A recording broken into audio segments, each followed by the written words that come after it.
And there we go. We're live. Yo, yo. Are we? Oh, yeah, we're live. It's been a while Nice. since I've done this. What is up? My boy, Alex Bondarev in the house. This is the artist Dialect. My name is Danny Castro. Today I'm sitting with a dear friend. My boy, man. He needs no introduction in this house, but for the rest of you guys, this is my guy, Alex Bondarev of Conversing with Oceans and a Moment's Worth. How you feeling, bro? Good, man. Dude, thank you so much for having me on. Yeah. Yeah, dude. I've Really? been waiting to do this. Really appreciate it, man. I've been kind of holding off on doing episodes with people who I'm in bands with. You know? Understandable. But I think it's about time, you know? And I've definitely wanted to interview you for a little bit. So I got a long list of questions here. It's a Monday night. This guy was nice enough to come out from his busy life. We all work jobs, and we all do music in the evening. So Dude, it's my pleasure. yeah, My man. pleasure. Yeah, thank you for having me. It's an honor, actually. I think it's so great that you're doing this thing. So any way I could contribute, it's my honor. Yeah, man. You guys are definitely contributing to me as well. So let's do it, man. Yeah. First off, I just kind of want to start by saying this is your kind of re-entry into co-op. Yeah. Yeah. We're in the coop right now.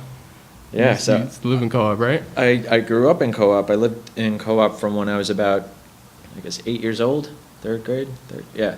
Till high school, till like the end of high school, 17. So that's a good chunk of my life. That is definitely a good chunk. And walking through that building, it's like the buildings in co-op, they have like a scent to them, you know, they have a certain aroma. Seriously, like Yeah. brought back my childhood. I'm like, oh man, When you get onto certain people's floors too, they smell a little different. yeah. You know, like my floor definitely smells like codfish every once in a while because my neighbors over here cook it up. Yeah, it smells good. And whatever my crib smells like too, then No, it's very welcoming. I'm adding to the funk. No, I love it. It like, honestly, like, I feel like smell is such a emotional, you know, Yes. aspect. It like has such an emotional aspect to it that like this brought me right back to childhood walking Yeah, through man. this building. And also like, I remember whenever I'd be in the elevators coming up and you're with other people, it's like you either make small talk or you don't, or you ask them what floor they're getting off. And Yeah, it's that yeah. whole dynamic. I'm like, I forgot this whole part of life, you know? When I moved back over here, actually, that took a little getting used to be honest. Like doing the whole like, okay, have a nice day. You know? Yeah. Seems a little cliche, but sometimes it really makes Yeah.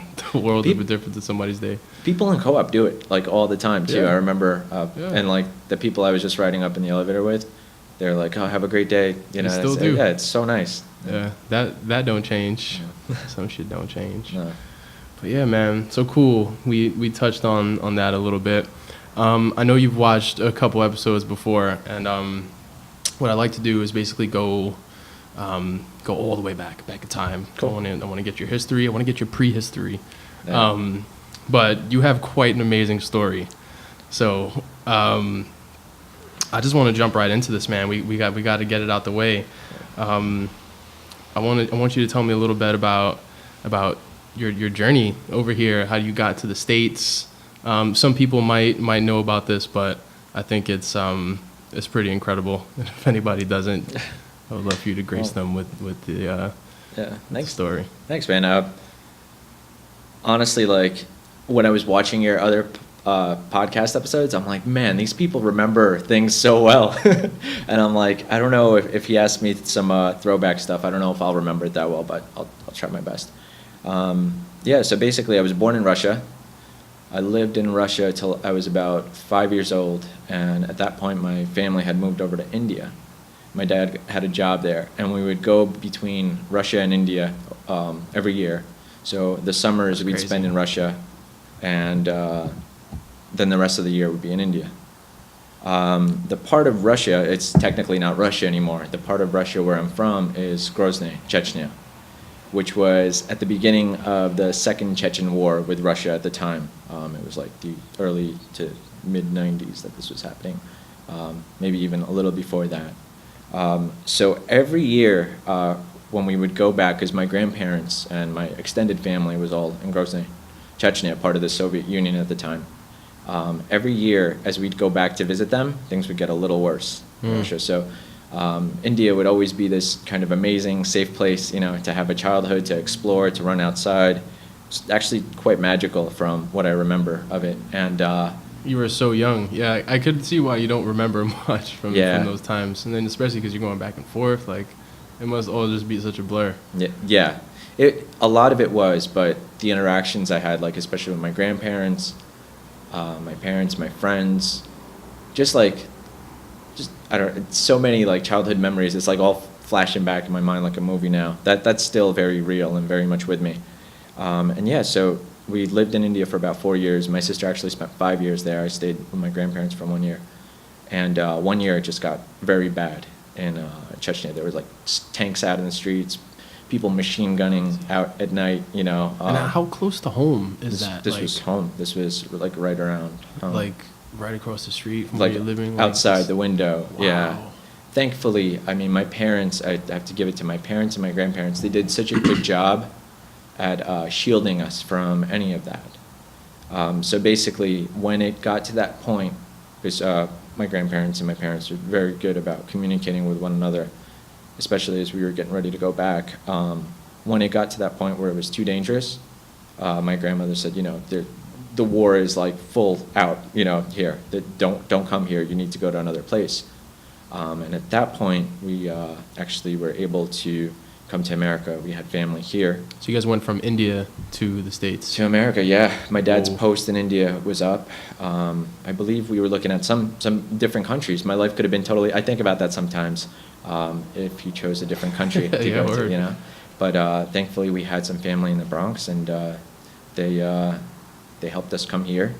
We came here, I guess, as refugees, and it wasn't right away to co-op.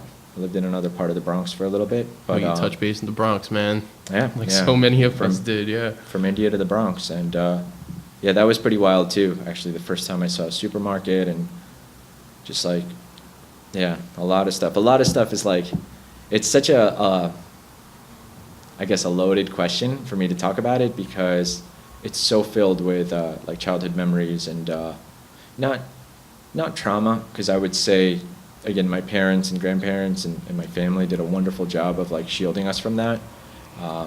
But it's rich. It's very, you know. Oh yeah, and I'm sure like being exposed to so much change as well, like kind of, I don't know. I can imagine that your mind is probably just more palatable and definitely has a tougher skin than most people. Because at what age, like you touched base in the States at what, like you said 8? 8, yeah. So we actually came to India when I was 4. So I spent 4 years there total. Wow. And was there like was it like a hard transition for you, like when you got into the public schools over here? Was it easy to make friends? Was everybody like receptive to the new kid? Yes and no. Yes and no. I remember it actually was difficult at certain points. But as a kid, I think you just kind of go with it. And especially with my parents traveling so much at the time. My dad did have a job where he had to travel. You just, I don't know, you feel at home being like home is where your family is, you know, where your close Definitely, ones, where the people who love you and the people you love are. So that's always kind of been my definition of home, because it's never been a place for me, really. Nice. Until recently. So the transition was hard in that I didn't speak very much English at the time, and I was very worried about, you know, fitting in as a kid. You know, an 8-year-old kid starting. Like in the 1st or 2nd grade. I did 1 year of school it was like a Russian school in India, and I came here going into 2nd grade. So my English wasn't great. My dad was actually, he worked as an interpreter. He translated Russian to English. So he had begun to taught us some English. So it wasn't terrible, but of course as a kid you wanted to be like, I still remember I knew the difference. Could I curse on this? Yeah. Dude. Fuck no. So the difference between saying like a sheet of paper or a shit, you know, and like just yeah. I knew like shit was a bad word, and I was like, shit, I can't say shit, and just asking for a sheet of paper like that like terrified me. Yeah, I didn't want the kids. It was like anxiety inducing to ask for a sheet of paper. Yeah, and holy actually, crap. The other memory I have from first starting school, I went to this giant public school. The school I went to in India was very small. There were maybe like 20-something tops kids.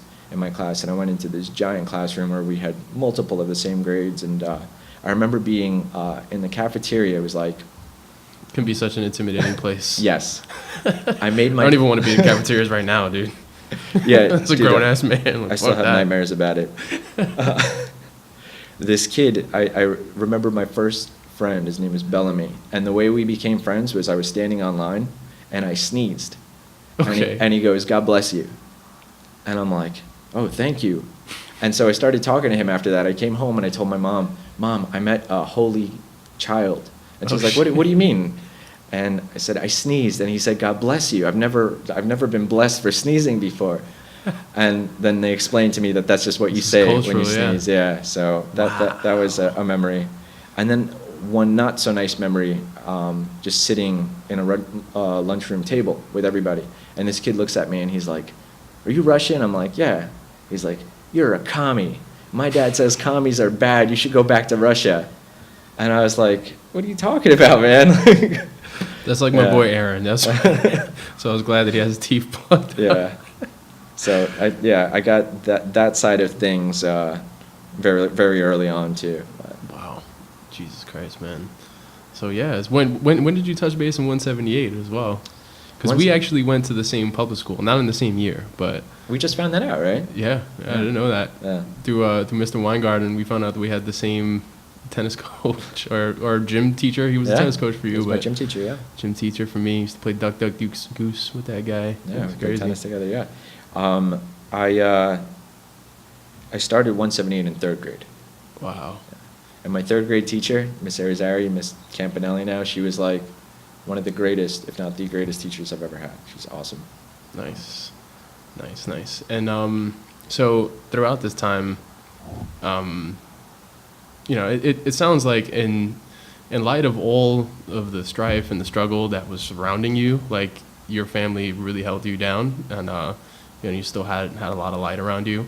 Was music always a part of that? Like, was your mom always like, or your dad playing music? Was your mom playing music? Like, how did you get exposed to this world, or was it through like other kids? Like, how did that even happen? Music kind of came at me from all sides.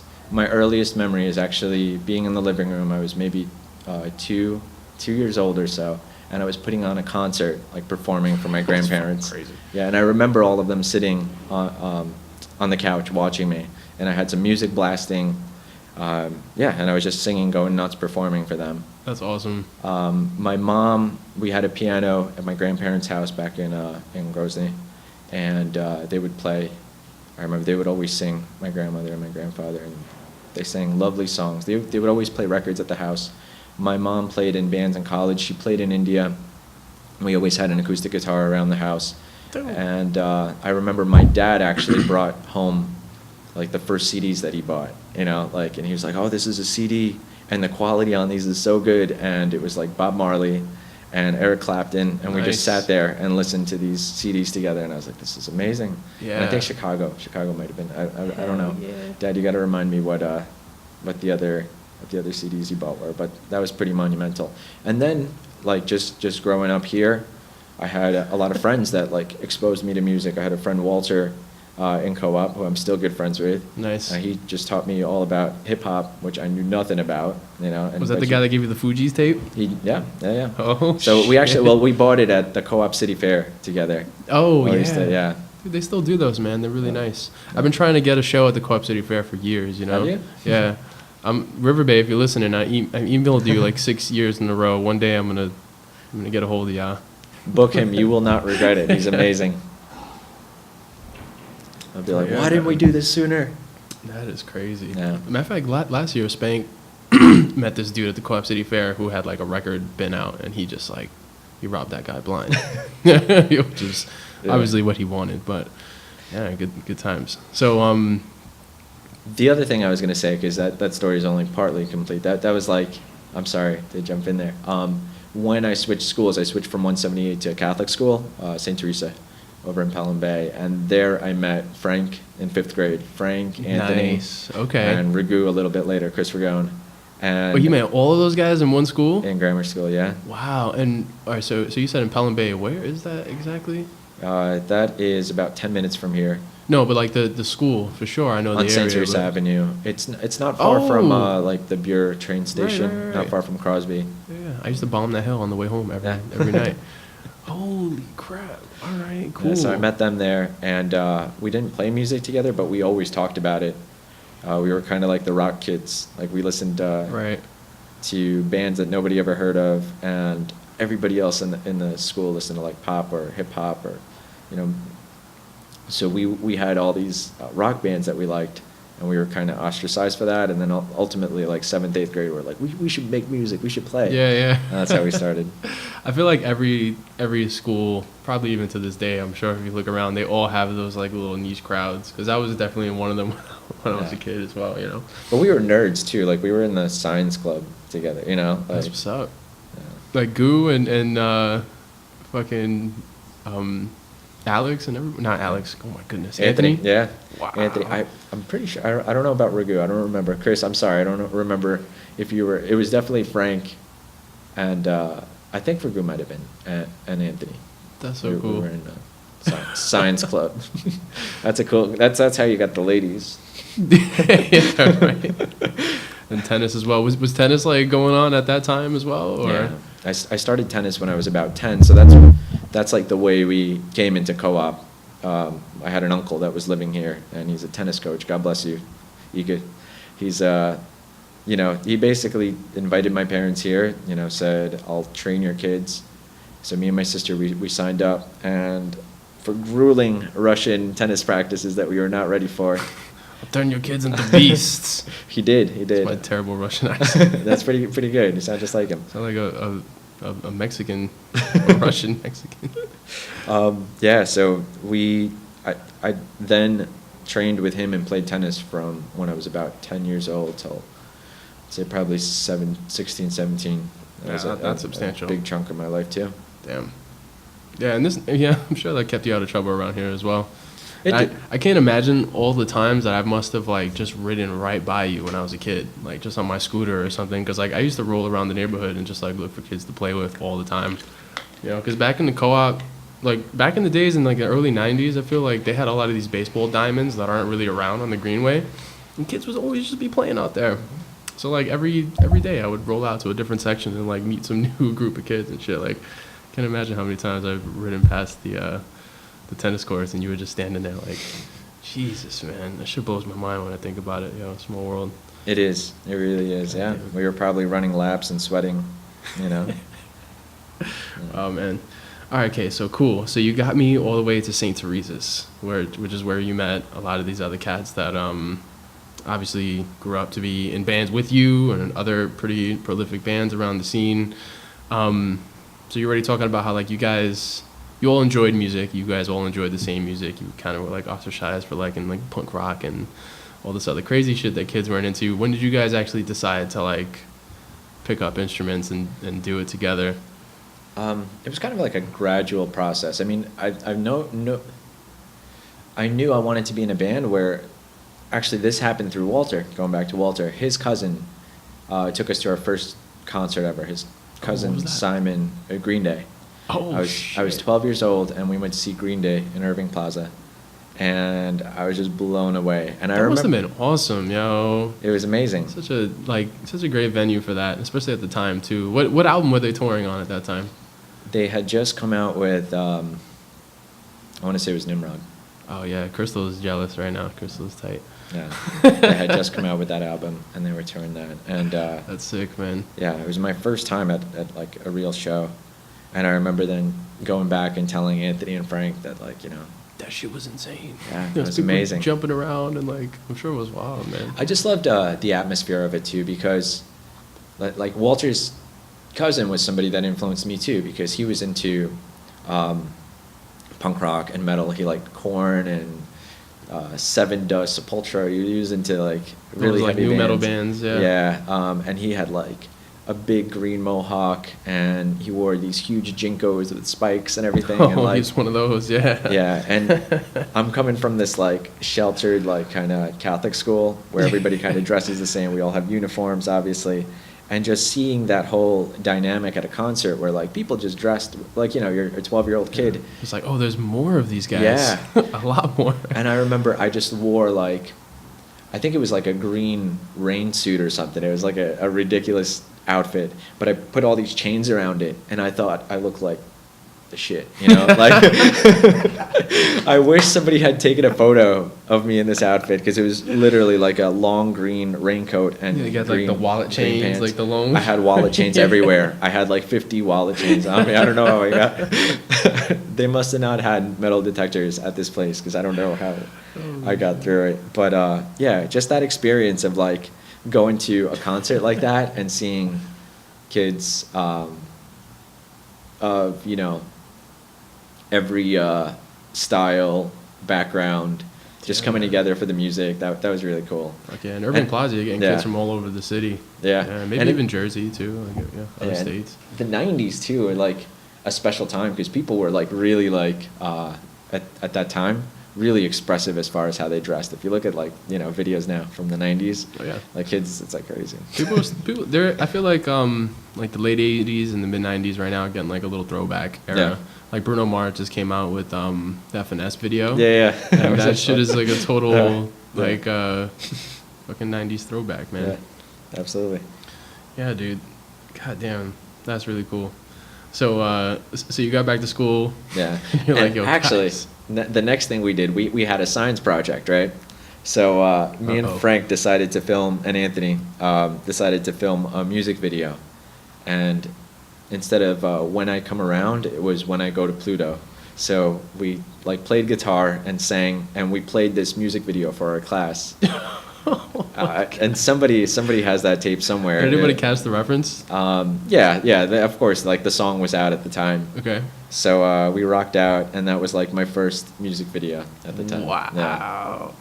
That is some ultra cool nerdy shit right there. So I just connected things talking to you, because I never it never clicked to me that Green Day was my first concert, and we did the video, and that we were all in science club, and we did When I Go to Pluto, When I Go to Pluto. Yeah. Dude, you got to find that video, man. Somebody's got to have it somewhere. Yeah, I hope. I think Frank had it. I don't know what happened to it. I got a really embarrassing one like that too, actually. I know that somebody, probably my sister, I hope she doesn't watch this and find out, but so my dad used to have like a camcorder, and I used to use it to like record myself play drums a whole lot, because I discovered when I was a kid that if I watch myself play drums back, I'll suck a lot less the next time I go play drums. That's smart. Yeah, it was fucking awesome. He used to do it, actually. I learned it from him, because he used to play congas, and he used to do the same thing. But one day I was screwing around with the camera, and I was listening to music. I think I was listening, oh, this is so embarrassing. I was listening to a Papa Roach album, and like I was all up in the camera like and I'm pretty sure I recorded like over one of his lessons, and my sister has that VHS somewhere. Oh my god, I've never been able to get my hands on it. Yeah. I would like oh my god, record over that shit. But yeah, someday that thing will probably end up embarrassing the fuck out of me. And please that day show it to me. I would love to see this video. You just reminded me too of like just how much stuff I used to record. That's like I record now a lot, but like that's how I got started. I would just hit record on a tape player. Dude, video cameras in the 90s, or even just like cassette players. Yeah. Those were the shit, man. Oh my god. Half the kids watching this are gonna be like, what are they talking about? Because we all take it for granted now, because we have the supercomputer in our pocket every day. But for real, yeah, dude, I remember burning like mixtapes onto cassettes. I remember when like Napster came out and I started downloading music, like I felt terrible. Do you remember how painstaking that was? Like listening to the radio for when your song, like the song you want to tape comes on, totally. And then you got to run over and like hit play and record at the same time. You know? Yeah, dude, I used to listen to a ton of K-Rock because of my older brother, and I remember specifically like they would do sometimes like kind of midnight releases of records where they would play like half a record before, like the night or two before it would drop in a store, and I would stay up till midnight to like listen to the new System of a Down or something, and like I would be fucking recording it on the tape. Awesome. Like Yeah, dude. And it'd always These be kids will never like know. a little bit of the beginning missing because you never get it like right on time. You know? Kid Rock, fuck with this new shit right here. And then the song drops. Yeah, Yeah. man. Yep. This The is kids such are a not throw. gonna This know. has become such a throwback 90s episode, man. throwback, Yeah, baby. Crazy. Finesse. Oh man, dude! If I ever have Goo on here, I gotta tell him about the Pluto joint. I'm sure he knows about it. I wonder if he remembers. He'll remember that, right? Yeah, I'm sure. Holy crap! Yeah, going into high school is that when we went into Lehman. That's when we really started playing though. Okay. Yeah. Was it because you were just like meeting other kids that were kind of into it as well, and Yeah, that was definitely part of it. In the beginning, it was just like a reason for us to hang out and do something together. For And sure. I remember we'd get together at Frank's house, and Frank had actually pots and pans that he turned upside down. legit pots Yeah, and pans? Yeah, and Wow. that he'd play drums on. Nice. I think he had a can that he brought in at one point, and I'm like, yeah. And we had our little guitars and amps, and we had a program called Tabit that we would write the Yeah, songs boy. on. Definitely, everybody used to use Tablet. Oh Yeah. yeah, that's some funny stuff. You're Yeah. still you're fucking with the new age tablet right now. Tablet. Something like that. But yeah, and then at that point, Raghu was playing with us, and yeah, we were just writing a lot, having a blast. So you guys would like play in Frank's house though? Yeah, we'd practice at Frank's, Okay. and then you got a drum set for Christmas one year, and that changed everything. I remember I was Nice. like, "Whoa, you got a real drum set!" Nice. Yeah. God damn, man. And he just sat down at drums that like knew how to play it, like like he knew like. It's because So- he was banging on those pots and pans for so long. He was thinking about it for so many Yeah. years, man. My dad did the same thing with me. Like, I never did pots and pans, but I would do like, I'd beat on hardcover books. Yeah. That's like a snare, and then I'd use my vet as like the lower kind of register, like kick drum and toms, and then I had like a metal bar on my bed, like the bedpost, and I would use that as like a cymbal and Yeah, shit. that's So it was it. like terrible racket, but I did that for like 2 or 3 years Yeah, before my that's dad was amazing. finally like, here's a drum set, you know? Yeah. And then finally when you sit down, you're like, okay, This is I what got I a did. grasp out of this. I Yeah. could do this. That's so awesome. So yeah, I mean, you probably got so much practice out of that, you know. Yeah, alone, man. Just like Frank too, it was on Christmas one year. We forced Frank actually. I just remembered that we forced Frank to play To the get drums. a drums? Oh, you forced him to play To the be the drums. drummer, yeah. He kept trying to be the guitarist earlier in our formative middle school years. He kept trying to play guitar, and we used to go to New Rock City all together. Yeah, yeah. And there was a video game called like the Drum Throne or something, Yeah. Drumscape or Oh, something, yeah, something like fuck that. And we It's like all a little booth with all the Yeah. fucking gigantic plastic Yeah. like pads, and the sound is like blaring at you. Yeah, so you put in $1 and you basically pick a song, right, that you want to play drums to, and it's like this drum pad. And we all sucked at it. And Frank sat down, and he was really He good. was mad good. And we were all just like, "What are you doing trying to play guitar? Like, you should be playing drums in the band." And I think then he got on the pots and pans, and he was like, "All right." Holy crap. That is so good, man. That's another throwback, man. The New Rock drum machine. Yeah. I wonder if it's still there. I haven't been to It New is. Rock in It years. is because I was there like a year ago, and I saw it, and I still I snapped a picture of it, and I sent it to the band group chat, and I was like, where it all began. Hell yeah. Yeah. I gotta go over there, man. I would trip my mom out if I did a video in that spot. But Yeah. I would go to the arcade, and she would I would just sit there, bro, for Yeah. like, at least 20 minutes, which in the real world is a long time when you're a mother just standing around watching your kid rock out to Limp Bizkit or whatever. Yeah. It is, you know. It's a long time. Holy crap. So I just want to say that you guys are just so fortunate to have had like Frank's spot to rehearse in, because I remember, kind of in my younger years, my adolescence, the biggest challenge for us, because I lived, here, me and my dad were actually coming under a lot of heat for fucking both being drummers in Co-op Yeah. City. We were getting fines all the time, so like just playing in my apartment was not realistic, and all my boys too, like we all had apartments, so it was a struggle trying to find just Yeah. a place to rehearse. And I remember eventually we touched base in Music Unlimited, which is kind of fast forwarding. I want to get there, but you guys had a room in Music Unlimited, and Yeah, man, it was trippy, man. It was such a magical place, and I wish it was still there, to be Yeah. honest. But Yeah. yeah, how long were you guys at Frank's house before you guys actually got your own spot? And For a few years, I feel like we practiced there, maybe a couple of years, and that I have to say that's all his mom, Irma Cordo. Thank you so It's good much. people. Yeah, she's fantastic. She would actually make us all lunch. We'd have delicious tuna fish sandwiches and tostones and nice. her famous rice and beans. And Nice. yeah, she would take care of us, and she gave us a space to play and practice. And I mean, when you're a bunch of like kids sucking so bad at their instruments, like just wanting to make a whole lot of noise on actual like amps and a drum set, have you in her living room, like Oh, she wow. let us. Yeah. It wasn't like a basement or anything. Like you guys were just So in they, the crib. They had a basement apartment, but Okay. I mean this was where they lived. You guys are still shaking the whole house, I'm sure. Yeah. Oh yeah. He had family upstairs too. So, I mean, we made a lot of noise. So Irma, if you're watching this, thank you. Thank you Word. so much. Word. I'm sure Frank terrorized them for years too. Yeah. He's a big dude. He hits like a fucking He hits gorilla hard. too. Yeah, it's hard, yeah. And then eventually what we started doing was renting a room out of Music Unlimited. And there was a transition period, I want to say, where there was a battle of the bands at Lehman High School. Yeah, I think there was a bunch of those. Yeah.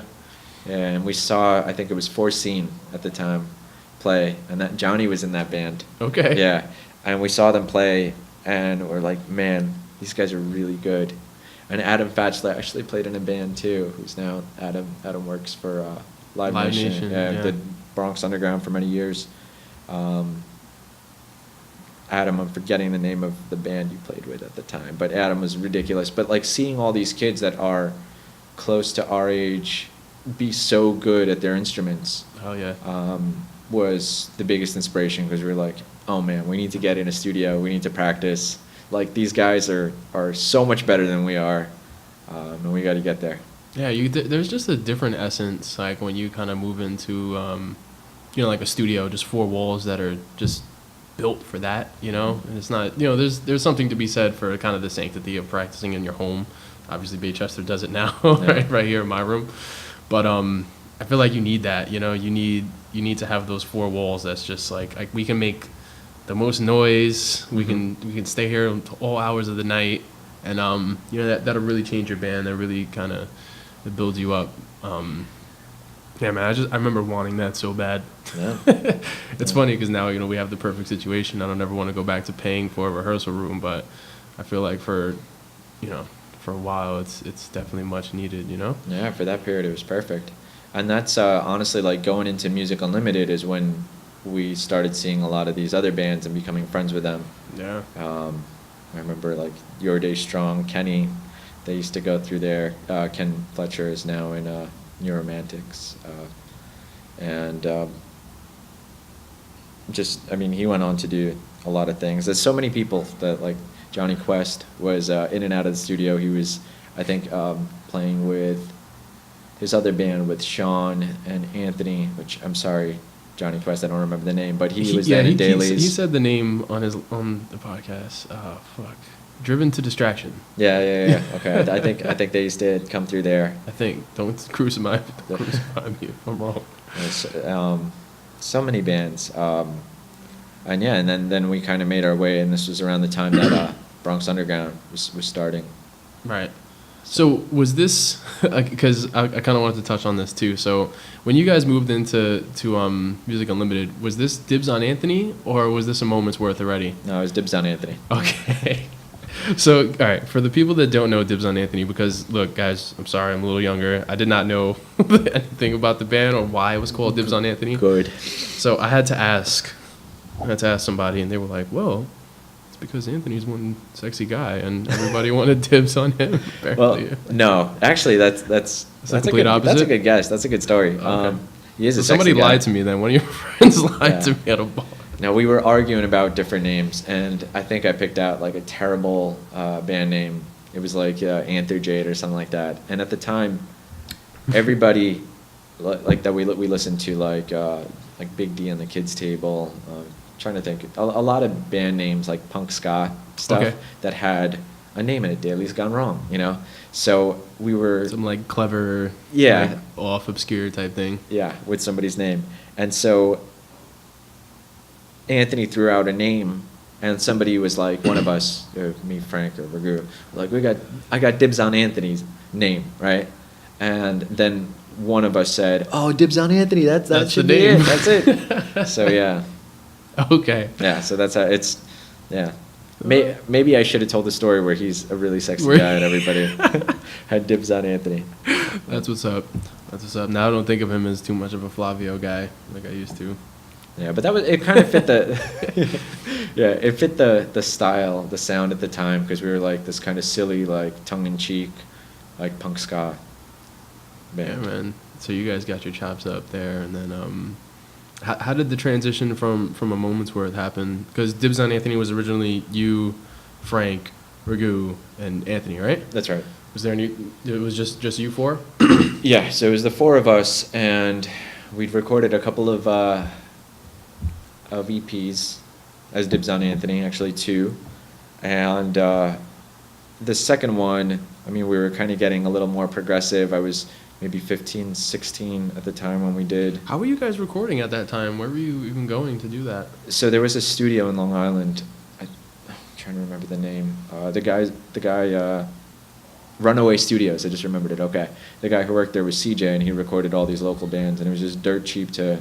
I mean, not dirt cheap, but at the time it was a lot of money to pay for a few songs. But we went out there, and he recorded us. Wow. Spent for the first time as a teenager. Yeah, spending Spent money. a weekend and Mhm. money. Anthony's uncle would drive us up there. And yeah, found out about all these other great bands through that studio as well that were recording out there.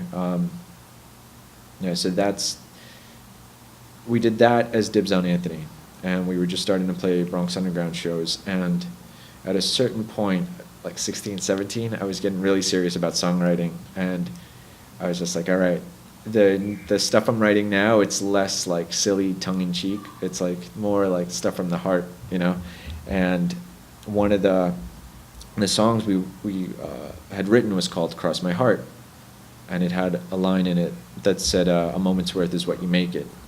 And I remember that being like one of my favorite lines at the time, and we thought "A moment's worth" was a more fitting name for the band, so we changed it at that point. Nice. So it was more of just like an identity change than kind of like a whole new band then, kind of, right? It was kind of you guys evolving as artists and as musicians, kind of, or as people, really. Right. So Chris was still in the band at the time. It was still the same exact lineup, but I remember like. So Chris was in the original Moment's Worth. Yeah. Wow. Yeah, absolutely. He recorded the first album with us. Oh, okay. Yeah. Sick. With Nick. Nick had recorded us at the time, and. So Nick was recording you guys before you were in the band, like before he was in the band. Exactly. with That's you? how we met Nick, because Nick was playing in dailies at the time, and we would run into each other at Wait, shows. what the fuck? Yeah. Wow, dude. Like the more I talk to you guys, the more I get like a bigger piece of this incestuous Bronx puzzle, dude. It really all interconnects. Holy crap! I did not know that Yeah. Nick was in dailies. Yeah, Nick played in dailies, and he would come out to shows a lot, and he watched us play, and he's like, "Yo," it's like, basically, I can record you guys. You guys don't have to drive out to Long Island and spend lots of money. I will, I'll basically, he recorded us for free, and he put so much love into recording us that eventually we were just like, "Oh man, you're amazing. You got to do this with us." Like, Right. yeah, because he just like anyone who knows Nick knows that whatever Nick takes on, there's just like he goes all in, and that's what he's done since we first met him. Dude, I kind of owe Nick, like one of, like, it was a big bruise at the time, but I would thank him endlessly, because, so when I kind of touched base at Music Unlimited with my boys, me and my good friend Justin Lugo, we had recorded. I think it was like 2 or 3 songs, but like I hit Nick up on MySpace. I was just like, "Yo, dude, MySpace. like I know you do these recordings." However, I found out I was just like lurking on people. I found out that he did these recordings. We landed in the Moments Worth room. We were just like, yo, this is fucking sick. Like, these guys got it going on right now. And I don't really remember that. we recorded. Yeah, you guys had like a. It was like the back of a bench in a van, like a van bench, and like a Super Nintendo, I think, and like the drum set in the corner, and like all the recording gear, and we were just like, yo, this is sweet. But anyway, so we did the recordings, and I was just like, look, man, I just want to pay you to do like these scratch tracks. Like, I just want to hear what we're gonna sound like, you know. I remember specifically telling them, like, you know, don't even worry about like kind of putting all that magic stuff into it. I just want to give you like what little money I have and hear it back. And I remember that night, man, when we got home, we were just like devastated. Yeah. Oh man, because it sounded so bad, and we had like a whole, we kind of went through that whole identity kind of crisis, and then growing, you know, pains lead to changing thing as well. But it was because of that recording session with Nick. Really? Yeah, man, we did it, and then we realized that we sucked so bad that we needed to really rethink everything that we were about. So. Oh, that's crazy. I didn't know that. Yeah. I remember you telling me briefly Nick had recorded you. I don't think he might. Yeah, because I've hung out with him since. He definitely doesn't even remember me. Like, you know. Yeah. That's one of those things. Like, I probably look so much different too. Like, I would love to tell him about that though one day. Like, So, you recorded my shitty metal band one day. so Nick is like incredibly good at recording, but he like unless he's like 100% crazy about the project or the band that, like, you know, because he recorded dailies and then he recorded AMW at the time. Like, he would always just, like, if his heart wasn't in it, like, you could hear it in the recordings. You know, he still did a good job, but it's like there was such a difference with Nick doing something that, like, he was obsessing over versus something he was kind of like doing like a job. So I don't know if that was the case. I'm sure he was trying to do his best for you guys. No, he definitely wasn't. But make no mistake, it was a cocktail of just, you know, teenage angst and terrible metal songwriting. Dude, we were all bad at the time though. Like, that's the thing, when you're starting out, like you're just not good. You know, there are very few people that start out as good artists. You know, or like you just. Like you said, like you started out by listening and watching yourself practice drumming, because then you got some sort of visual feedback of how you were doing. Yeah. And that was able to make you feel better. It's the same thing with anything in art. That's exactly why I wanted to do those recordings too, you know? And I think it was just the hardest thing about that night in particular. Yo, we were so emotional, man. We were like hugging each other, like, yo, damn. Like, do we really want to do this? Yeah. But, you know, the reason why I said I would thank him is because, like, we needed that. Like, we needed that to happen for us to realize, like, all right, cool, we can take this more seriously. We can, you know, we can always take it to the next level. But it's that moment of, like, self-realization where you kind of see yourself outside of the box for the first time, where you see yourself outside of your perspective. And, you know, again, recording yourself is the best way, I feel like, to do that. I still do it to this day. Like, you send me songs, and I fucking record myself, and then I watch them back, and if it sucks, I won't send it to you. And And can I say that I'm literally like just so impressed that you do that you take the time to still do that. It's normal, man. I've been doing it since I was a kid. I appreciate that, because you know, it really does. Danny, for those of you guys that know him or don't, he really, like Nick, you put your heart and soul into the things that you do, and it shows. I love it, and the people around you feel that, you know. So I feel that, man, and I thank you very much for that. Word up, man. That's what we're here to do. Cool. So where we at? So I was talking about Music Unlimited. You guys just made the transition from Dibs on Anthony to Moments Worth. Yeah. And there were some lineup changes involved in that as well, right? So how did all that come about? Eventually, so we put out the first album as a Moments Worth. We had a big release show. So I remember we did a whole thing. Like, I was like, no, we're not Dibs on Anthony anymore. We're announcing that Dibs on Anthony broke up. We were like very dramatic about it. Like, we're done. This is our last show, and like, you know, we said goodbye as Dibs on Anthony. And then the Moments Worth was like, I remember we changed the name officially with the CD release. It was like a big thing. It was like very cathartic. So we played as a Moments Worth for a while with Kristen still, and Dailies was starting a tour at the time. Now at that point we were like, I want to say when the first album came out, I was maybe like 18, 19 or So So Daly was a little bit older than you guys, huh? Like they were like a year or little so. ahead of the curve. Yeah, Okay. but we're very close in age. Right. So at that point, Daly's was touring, and Chris, he was very, very serious about wanting to like just Chris is one of those like incredibly naturally gifted musicians. He's always been. He's like just has a knack for every instrument he picks up, and is very, very passionate about his craft. So at that time, he really wanted to tour, and he was like, "Yo, is it cool if I kind of go with dailies too? Because I really want to be on the road. I just want to be doing this like full time." We were all still in school, Right. so we couldn't really do that. I think some of the dailies members might have been also, but they really like went out regularly.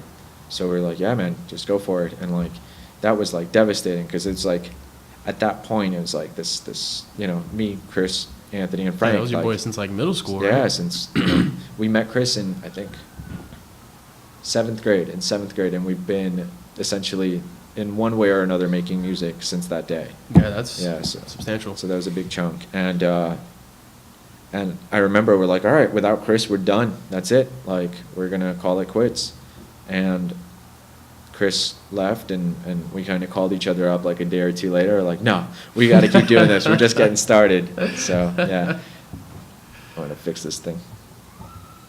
There we go. Do it. Cool. So, and then later on, once Chris left, Johnny was going to Lehman with us at the time. And Johnny, for whatever reason, was a big A Moment's Worth fan. So who we looked up to, which was like the craziest thing, because we looked up to him and Foreseen. He was like, "Oh, dude, you guys can't break up, you know?" And he also played in a band called More Than Glory. He was playing bass for all those guys? Yeah. Wow. Or may have played Johnny. I think he played guitar in Foreseen, and I think bass for More Than Glory. He was like, "Dude, I will do anything to keep the band together. So if you need me to step in and play bass, I will gladly do that." So Johnny jumped in, and shortly thereafter, Nick jumped in to play guitar. So that was like then the A Moment's Worth from like the second album on. Right, and the second album being the self-titled, right? The self-titled, exactly. Okay, cool. Because I mean, so usually like before I interview somebody, I try to listen. I do my best to listen to the whole discography before. God bless your soul. It's fun, man. I get into like your mindset and everything. But this time I only had enough time to get up to the self-titled record. But it's funny because I got into you guys like years later. And yeah, I've told you this before, but aside from like the Eternal Optimist, because I'd seen that video like a bunch of times, I just thought it was like awesome. I wasn't really familiar with your material like the rest of the Bronx was, like, or at least the kids in our scene. And I remember when I would see you guys play live, I'd just be like, "Yo, these fucking kids go nuts," and like they know every word, and like We're very fortunate. you stand on their shoulders and shit, and they hold you up. So If they want to. I remember years later when I when I joined Conversing with you, I started. It was Mocha, actually. Mocha was like, "Yo, you dick, like, you got to listen to the Moment's Worth stuff." And I was like, all right, I'll do it. Thank you, Mocha. And I did, yeah. I started from the most recent record, and I kind of moved backwards. So, I'm very familiar with Sleepless, and the next one, I actually forget the name. Start Where You Are was after Sleepless, right. Yeah. But the self-titled, I can definitely say that you guys made the biggest transition, I feel like, from the very first record that you did to the self-titled.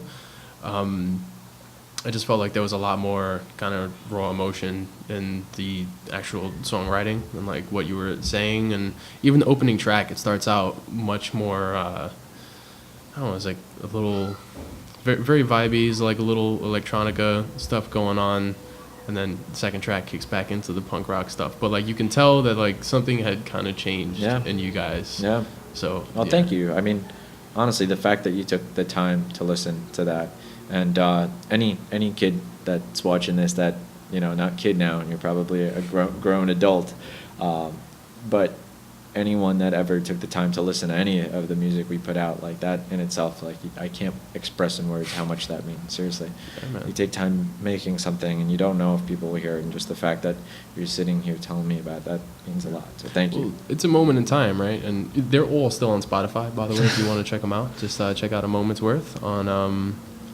Spotify. The name is right here in the bottom left-hand corner of the video. But yeah, I mean, some of the songs that you were writing at the time were I don't know. It's funny because you are if you sit down with Alex for 20 minutes at a time, or if you're watching, you can tell you're a very, very positive person. But listening to a lot of the songs, I can tell like you're just letting go of a lot of this.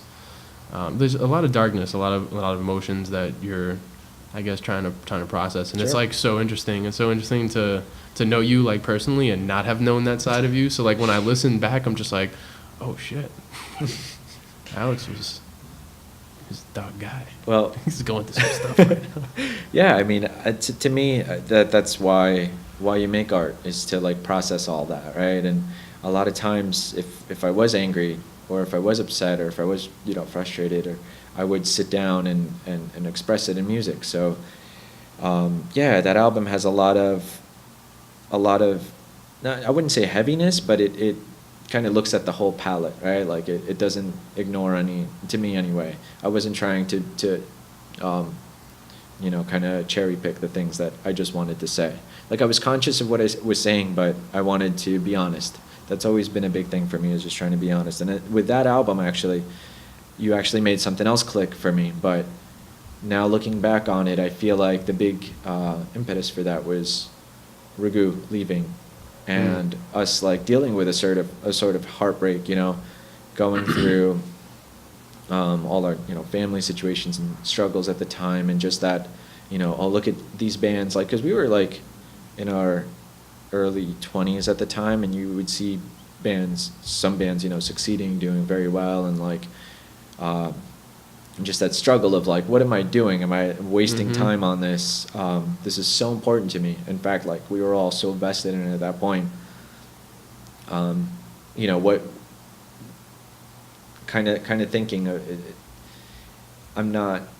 If you start comparing yourself, it's like I'm not where I should be. I'm not where I should be.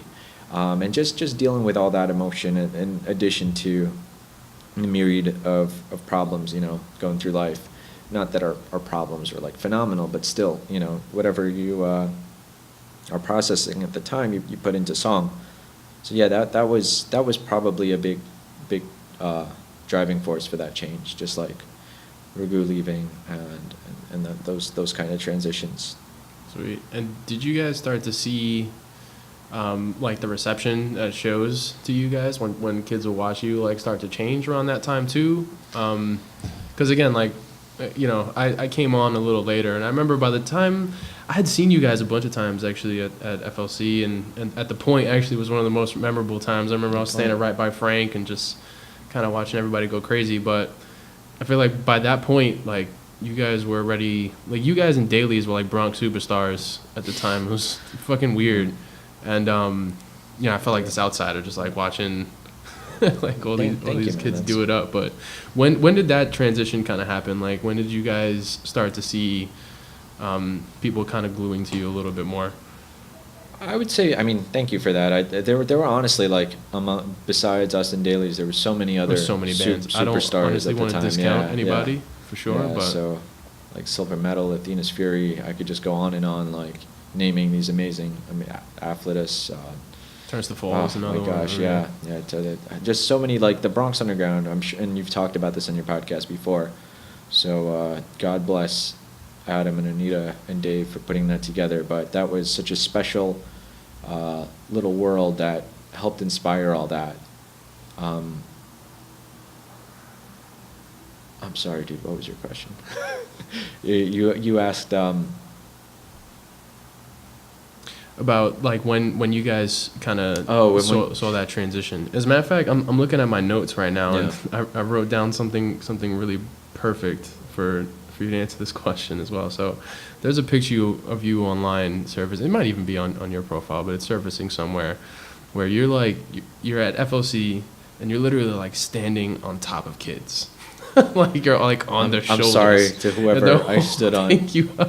Yeah. But like it's like such a beautiful moment, you know. It's like they they were holding you up, you know what I mean? Like you wouldn't have been standing up if they weren't gracious enough to like. But that was them. That was up, like the Bronx Underground, you know. They kind of like they did that for the bands that were there, and that is I'm just definitely true.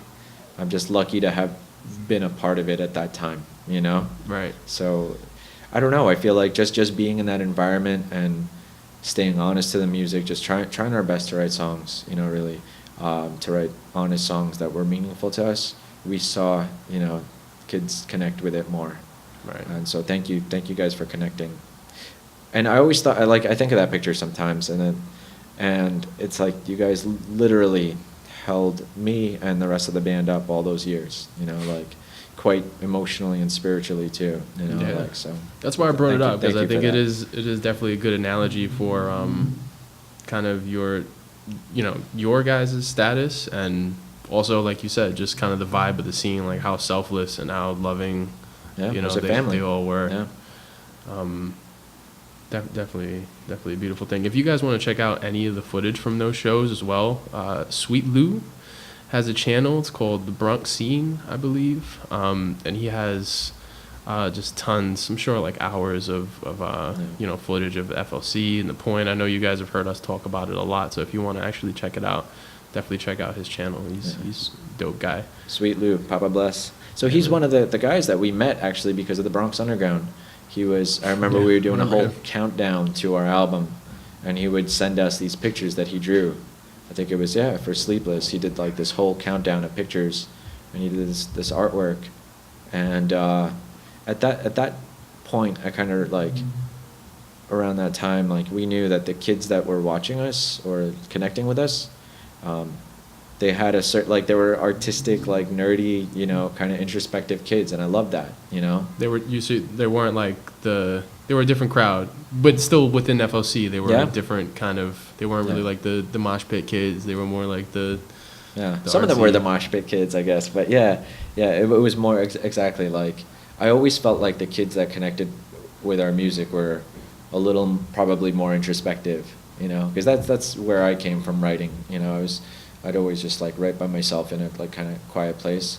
So thank you, all you introspective nerds like me, for connecting with me and us, and and thank you, Bronx Underground, for giving us a space where like an introspective nerdy kid can say whatever's on his mind or on her mind, and have a space to express that. Word. That's a beautiful thing. Right on, man. So, in that note, it kind of feel like it'll be a good time to transition into this, since you just gave your gracious thanks to the Bronx Underground. I want to talk about the inevitable kind of death of the scene, even though it's not completely dead, guys. We're out here doing it. I don't like when people badmouth us. There's a lot of shows, still a lot of bands, a lot of cool shit going on, a lot of people working really hard. So let's not discredit it, but definitely it was an end of an era for sure. Right, for sure, an end of an era. And I remember for a couple months, man, there was like this. You could call it like a dark age, even though it's very, very short lived. But I remember a lot of people were just like kind of so heartbroken, and even though I kind of like I tiptoed in and around the scene, I definitely. There are some people like, Sweet Lou or Sean is a really good example, you know, because, he spent so much of his life in it. So many people were just so heartbroken. And I remember for a couple months there, it was a little weird. And I had met you actually in that time. I remember Drew Torres Trio played a show at Arlene's Grocery like the weekend after the very last FOC show. Right.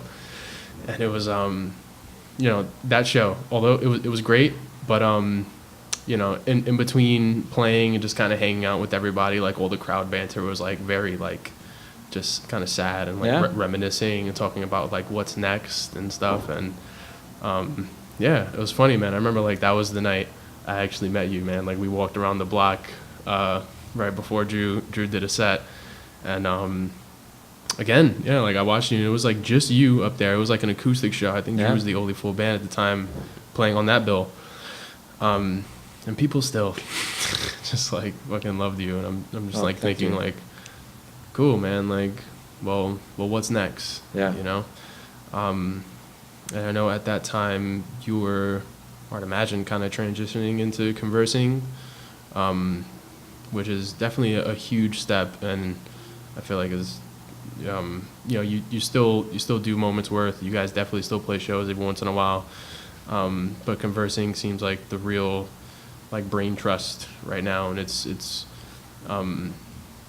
mostly you, man. I mean, it's a lot of your just creativity, and you're pouring your heart out into these songs that you're crafting from the ground up, basically. You know, like you write the songs, you do like the MIDI tracks, you program them, and then you sing over them, you play all the instruments, and it's pretty wild. But what I want you to just, can you bring me into that time? Like, what was that transition like those, what I kind of labeled the dark ages, but those couple months, like, were you sure about you know, kind of where you were going with all this? Did you have the vision for Conversing, really, or were you just kind of just riding the wave? More or less riding the wave, I guess. But thank you again. Yeah, I certainly, nothing I've ever done in music has been in a bubble. You know, I've always like had people like you, people like Ragu, people like the guys in the Moments Where the Bronx Under. It's just, none of this is in a vacuum. You know, so that's always kind of, I feel very fortunate to say, like, I'm surrounded by just good individuals that have helped me to create my art. Even my wife, Rosemary, who's always been there, she was kind of like coaching me and guiding me through this time. She's been there since essentially dibs on Anthony. You know, we started. Yeah, word. Ro needs a shout out, man. Yeah. God, how long have you known Ro? Since I was 17 years old. Yeah. Goodness gracious. So yeah, like all of that. Yes, thank you for the kind words, but I can never take, you know, credit for that kind of thing. Because it was never just me. Yeah, and that was the show I met you, actually. So that's funny how at that point I was like, okay, Bronx Underground is over.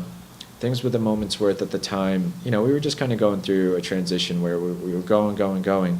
And another thing just clicked for me is that, like, when AMW started to slow down, really, was at the end of the Bronx Underground. You know, that's when we were busy with other things. We were busy with our partner Elfinworks, and working with them to, like, kind of spread a message of hope, you know, and doing different projects with them and doing different shows in the city, and, you know, just playing out of state a little more. But yeah, that base now was kind of gone. The kind of, I guess it was a large, like, throughout our career as a band, it was a huge inspiration for us. It was definitely something that, like, held us together, because every month, no matter what was happening, there was another Bronx Underground show, you know, and we would either play or go watch our friends play, you know? Right, yeah. You know, or yeah. Like, it was something you did all the time. So no matter where you played, no matter how many crappy shows you played around that time, the Bronx Underground shows were going to be good. Yeah, you knew that one was going to be the shit. Yeah, we've released every album we've released at a Bronx Underground show. So yeah, like, you're right to say that there was a void after that, you know. And I think of Sean, who, like, was basically a baby growing up in that scene, you know, like how he must have felt, and, like, just watching him at the time trying to feel out who he was as an artist. So I was, like, watching people like Sean, like, trying to kind of get a sense for who they were creatively, practicing. We were spending a lot of time at our studio at the time, and just being like, all right, so now there's another shift. You know, my songwriting was changing again. I've always had, like, the introspective stuff, but now I was going even more inward, because I was like, I want to see where I could take these songs if, like, I'm just, like, writing them by myself, and kind of, like, really listening to all the instruments and all the parts I hear, because with AMW it was a very much collaborative effort, right? Everybody would kind of contribute their instrument, and I brought a song in, or Nick brought a song in, or Johnny, and at the end of the day it would sound like an AMW song. And I guess when Bronx Underground started to slow down, I was like, what does, Like, what do my songs like? If I'm just writing a song, what does that sound like? You know, if I see the vision through to its full, version, what does that song sound like? So that's when I started playing a lot with, just different instruments, different styles, and being like, let me not genre this, let me not put this into any boxes, and just see where this goes. Yeah, now that I think about it, when you played that show, you were on the bill as a Moment's Worth. Yeah, you weren't even conversing at the time. And I played a song that was a goodbye song to the Bronx Underground. So that was also kind of cathartic. And I also have to give a shout out to Taking Back Queens, because they're another big local scene. For sure. And Parker, God, rest in peace. God bless that kid. Sure. He did a large service to like building something up. Now Arlene has taken it over, and it, like, thank God for them, because when Bronx Underground shows weren't going, or like Taking Back Queens shows were, and that gave us something to do there when we weren't playing other big shows. That was like the other constant. So thank you to them for keeping us going. Yeah, and they're still doing it. Yeah. They're going strong, for sure. Yeah, they had a lot of people turn out for that man as well. Yeah. I didn't know him personally, but I know a lot of people who did. Drew definitely was, I don't know if he was good friends with him, but I know he was definitely affected. Parker helped Drew put out their like first record, It's Just a Feeling. Look at that. Yeah. So absolutely. Parker, like, in some way, if we could just take a moment to speak about this. Yeah. So Parker had touched the lives of almost every band in that scene and outside. And when he passed away, I was absolutely amazed at how many bands and people he's inspired. And like, really just, I think I asked a question online recently, like what motivates you? Like something like I forgot what's the greatest affirmation you've ever received to help you keep going? And he was that for so many people. He would just randomly message somebody in a band and be like, dude, just listening to this song, and I just wanted to tell you this is the music video idea I see for it. Or like, he would just write these beautiful, eloquent essays, and I thought he did this just to me. He didn't do this just to me. He did this to so many people. You talk to other people and you find out he did this to so many people. Yeah, he just spoke what was in his heart to people making music, people making art. Nice. And at the time when I was grieving Bronx Underground, where I wasn't sure what to do with my music, he was a large part of, like, oh, dude, what are you working on? What new, like, just that affirmation, he was that. And I think he was that for so many other people. So, like, thank God for people like Parker. Thank you. God bless you. Yeah. Look at that, guys. Just be your best self is what I would say, Yeah. Sometimes we don't understand how, we can never kind of fully understand, but we don't see how we affect people, Yeah. It's pretty insane. And I know the Bronx Underground had their equivalents as well, like those, this guy Critic, I know his passing as well, affected a lot of people dearly. Mocha still talks about him actually a lot to this day, to the point where, like, I feel like I almost know the dude, because he was so positive and so uplifting. And he was a little older than us too, so he was definitely like an older brother figure. And just, he would always just be so into the music you're playing, and then come up to you and give you like the biggest feedback, like the kindest feedback from his heart, Yeah. So yeah, definitely. Rest in peace, Critic. It means a lot to know someone's listening, man. Yeah. It's the Not most just important thing. listening, but like truly takes the time to process it and tell you what they feel in their hearts, Fucking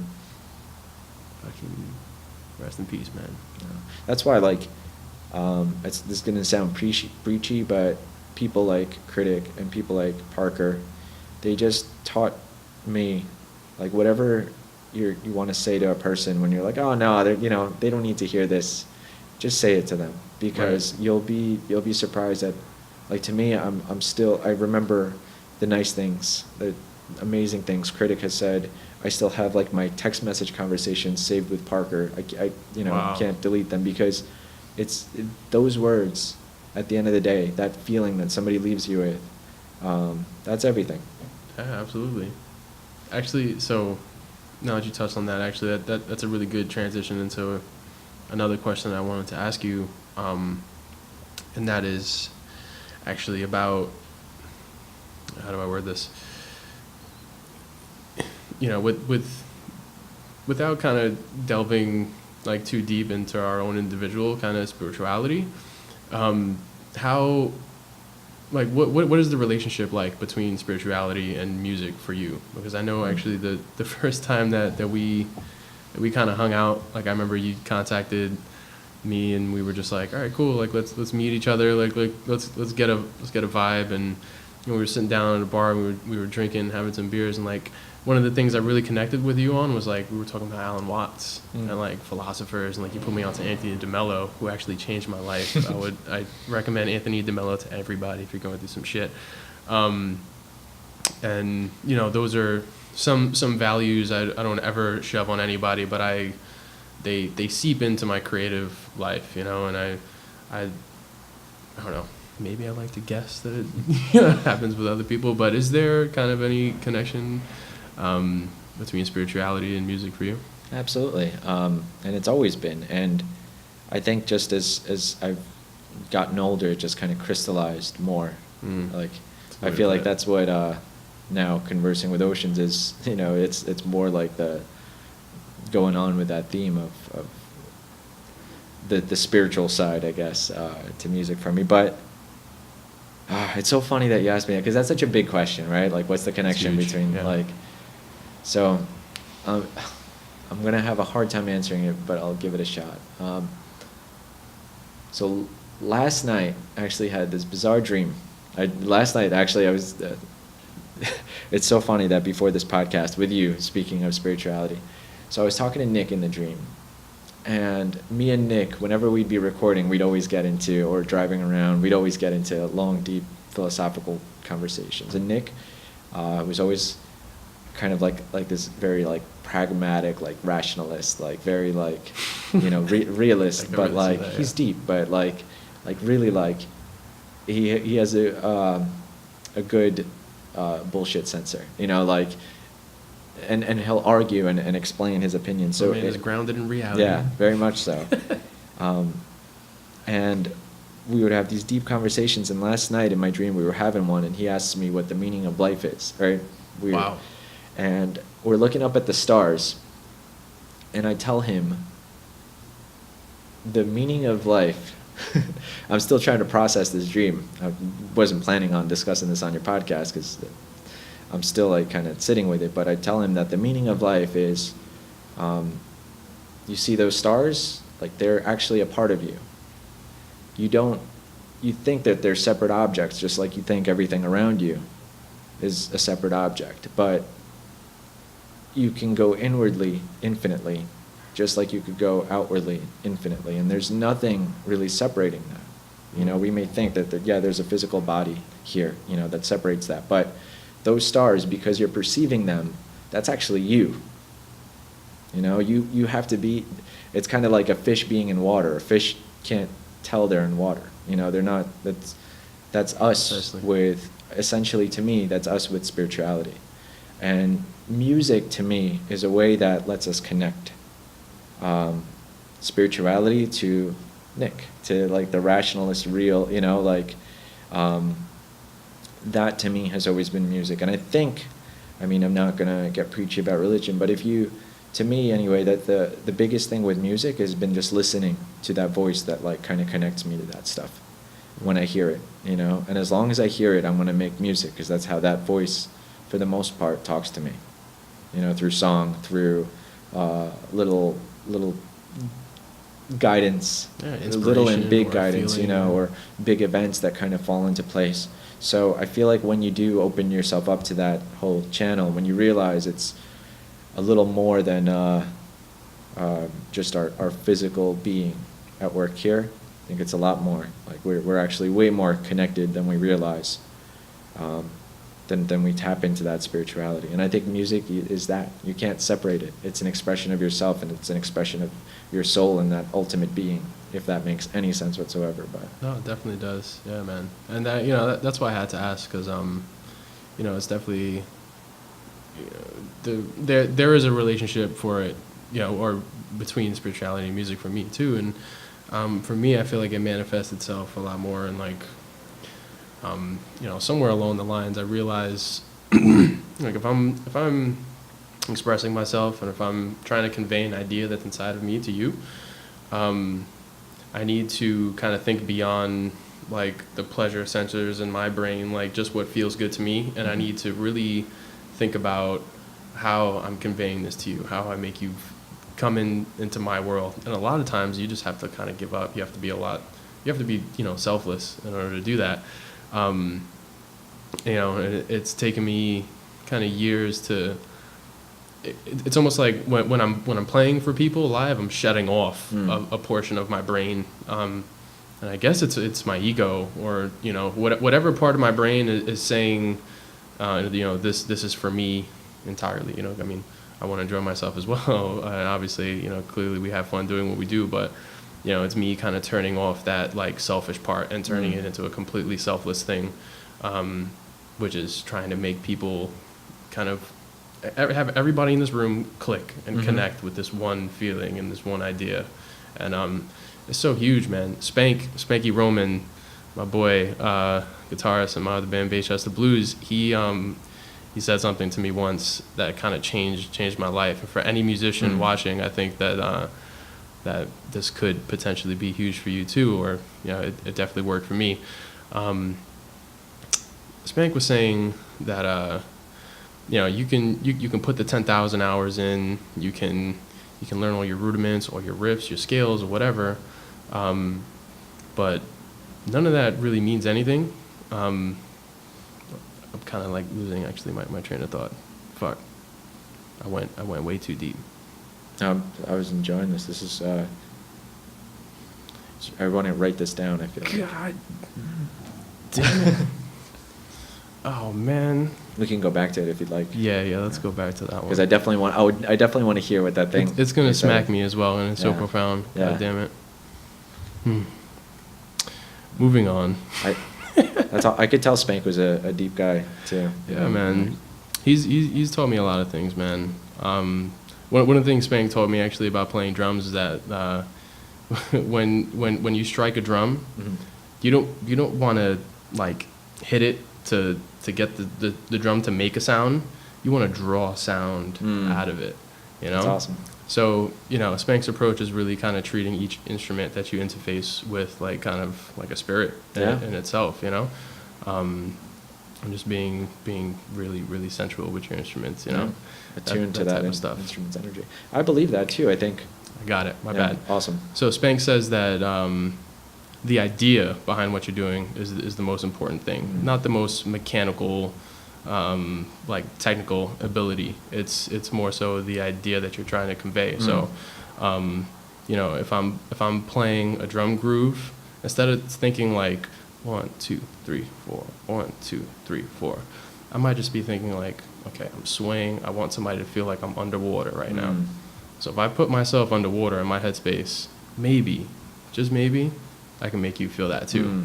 Yeah. And in that moment, it's funny. Like if you dive into my brain while I'm playing music, most of the times I'm definitely not thinking about like the technical or mechanical aspects of things. I'm thinking about like this part of the song feels like floaty. This part feels like angsty, or like those are the things. Like how an idea can really shift how something feels to somebody else. Yeah. Oh, That's it. That's a beautiful thing. Yeah, and I definitely will write that down. I think that's the whole thing. You're connecting, like you were saying, when people are all together, they're just connecting to that otherness. They're forgetting about their physical bodies, their problems, and they're just in the present moment, feeling whatever you're making them feel, and vice versa. Yeah, man. That's the beauty of it, man. So, I want to jump back into conversing, because now that we got into this world, I feel like some of the things we just touched on kind of relate to the deeper nature of Conversing's music. Am I allowed to talk about what's next, actually, a little bit? Not yet. I'm sorry. Okay. I mean, we're working on a full length, and I think that's as far as I want to go with. Perfect. With that whole thing, because some of the details are still kind of working out. Right. So. But certainly, if you want to talk about the songs or any of that. Yeah, no. So without ruining anything for anybody, I just know that when I when I sit down with any of the songs that you send me, at first, like I'll listen to it. It doesn't always like strike me as like, oh fuck, like like there's a banger. Like sometimes it happens, but most times like I really need to sit down and digest it and like live with it for like a day or two, and then all of a sudden it like kind of sticks to me. It becomes like a tattoo or like almost part of my identity. And your songs have that like simmering effect. It's crazy, and I think it's because you take that time to really pour so much emotion and like thought into the things that you're saying. Thanks, man. So yeah, man, can you just talk to me about like what the songwriting process is for you, like where you're pulling inspiration from, and I know there's probably many different ways in which one can come about, Yeah. but what's the usual? So one of the things that I really that still fascinates me about this whole process, and which is like kind of what we were talking about before, is it is very spiritual. I think songwriting and I feel like any artist that takes their craft seriously will know this. They won't be able to explain it on any technical level. It's still this magical thing that happens. It's like when inspiration strikes, or when you hear that idea or that riff or those words, it's coming from an otherness. It really is. You're not sitting there trying to be like, I gotta write a good, Yeah. You're not forcing it. You're just letting it go through Comes you. from someplace other than yourself. Yeah. It's coming through you. Yeah. Yeah, and that I feel like sometimes I do write songs and I'll know that I'm forcing them, and I will just write, to write. I don't know, like that I'll necessarily release a song that I feel that way about. I probably won't. But the songs that I do end up releasing are songs that like I really feel like were just given to me, and that I kind of listened to and tried to transcribe as best as I could. So with this whole like album that we're working on, for example, the theme of it is kind of dreams, and it's either dreams that I've had, literally, aspirations that I've had, things I've imagined, and kind of the growing up of dreams, like your dreams when we're talking about being kids in bands, to my dreams now. Obviously, those things evolve over time and change and differ. To even dreams that are sort of nightmares. Like I was saying, there's this. Every person has some darkness to them, and I feel like music and art is probably just if you're not in any art of some, like if you're not doing any sort of art, I think to me it's like the healthiest release we have of our darkness. It's Absolutely. It's gonna come out in some way, so it's gonna come out. So just channel it through something that makes it beautiful if you can. Right. Something where you could take a step back. So that's all part of it too. So yeah, that's kind of like a big answer to your question, which I get a lot of inspiration as I'm working on this full-length album from dreams, and the concept of dreams and what that word means, the different definitions of it too, whether it's aspirations or quite literal dreams. So yeah, because these songs, like, again, it sounds crazy, but I feel like they're given to me, and I'm very grateful for that. And as long as I hear them, I feel like it is my responsibility to get them out there. Right. Yeah. You said something interesting too about kind of an idea feeling like it's just kind of coming through you, like you're the medium, and it's just some other thing is kind of expressing itself like through you. It's a funny thing for you to stay so, for so many years, like kind of open to that, because I know a lot of people can go through life and just kind of close that. It's easy to that close section it. of them off, but to stay like so open and receptive is challenging, Yeah, I've gone, especially when I was younger, I had a lot of periods where it would open and close, and ideas that I had, I would dismiss a lot of times too. I would have like this influx of ideas, and you're always Or just being like self-conscious. And yeah, just, like, just being like, this sounds stupid, this is nothing, But with A Moment's Worth, I mean, they kind of gave me a space to create those Nick and Johnny and Anthony, and like I would show them a little like rudimentary sentence or a melody. and they would take it and they would help me develop it more. Nice. So they kind of taught me that, like, don't waste any of those ideas. Write them all down. You know, maybe not all of them will turn into great songs. A lot of them could be garbage for all you know, but you're still exercising that muscle of keeping the door open. You're like letting that door open. So now, thankfully, I mean, I've been doing this a while, but I'm still so excited about it because I know when those things come to me, it's like a special moment.